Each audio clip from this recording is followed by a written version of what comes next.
Think Marbella is just millionaires sipping champagne on yachts? Wrong. This is the Costa del Sol's most misunderstood playground. Behind the glitz, Marbella hides tapas joints where locals argue louder than the seagulls, cobblestone alleys that look like a movie set, and beaches where you don't need a black card to order sangria. Stick around, because we're diving into Marbella's best beaches, the Old Town secrets, and yes, even that infamous Golden Mile, where you'll spot more Lamborghinis than pigeons. And later, we'll uncover a spot where Marbella feels less like Monaco and more like a sleepy Andalusian village.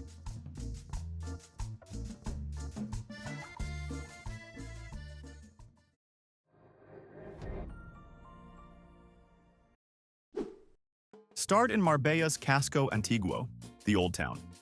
It's not huge, but it punches way above its weight.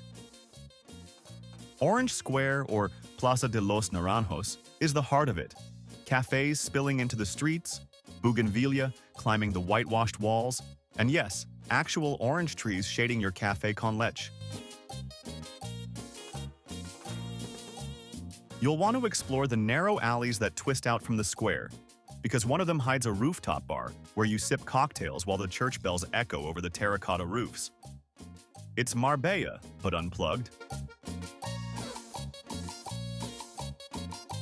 Marbella's beaches are like a choose-your-own-adventure.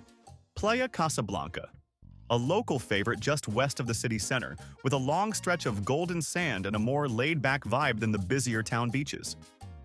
Perfect for cycling the promenade or grabbing a relaxed drink at a chiringuito. Cabopino Beach, a bit east, framed by sand dunes and pines. It feels wild, even though you're minutes from the highway. Puerto Banús Beach. Yes, it's flashy, but admit it. You came to see the yachts, and maybe pretend one's yours. Here's the trick. Order espados, sardines grilled on skewers stuck in little boats of hot coals. It's smoky, salty, cheap, and way more Marbella than any overpriced champagne spray.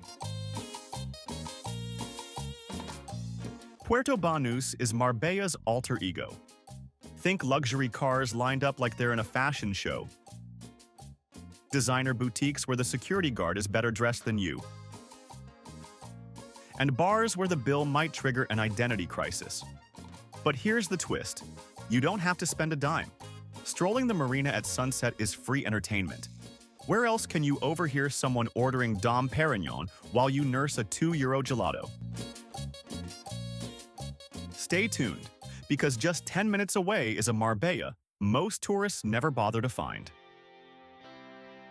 The Golden Mile. This is Marbella's boulevard of dreams. Luxury villas, 5-star hotels, palm-lined promenades. But don't just drive it. Walk the coastal boardwalk. You'll pass beach clubs blasting house music, families on evening strolls, and fishermen fixing their nets like they're extras in a Mediterranean telenovela. Quick payoff. At golden hour, the Sierra Blanca mountains behind you glow pink, while the Mediterranean in front of you turns liquid silver. It's Marbella's postcard moment, without the filter.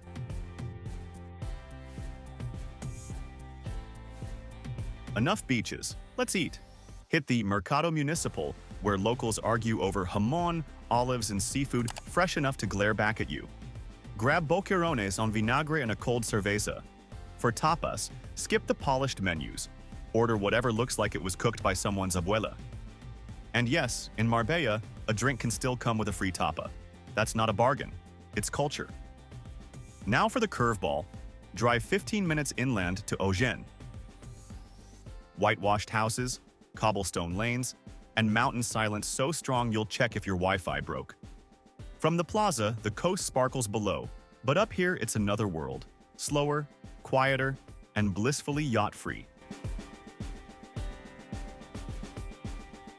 So Marbella isn't just yachts, it's a split personality. Part flashy playground, part Andalusian village, part beach bum paradise. And if Marbella surprised you, wait until you see the big and local Malaga travel guide.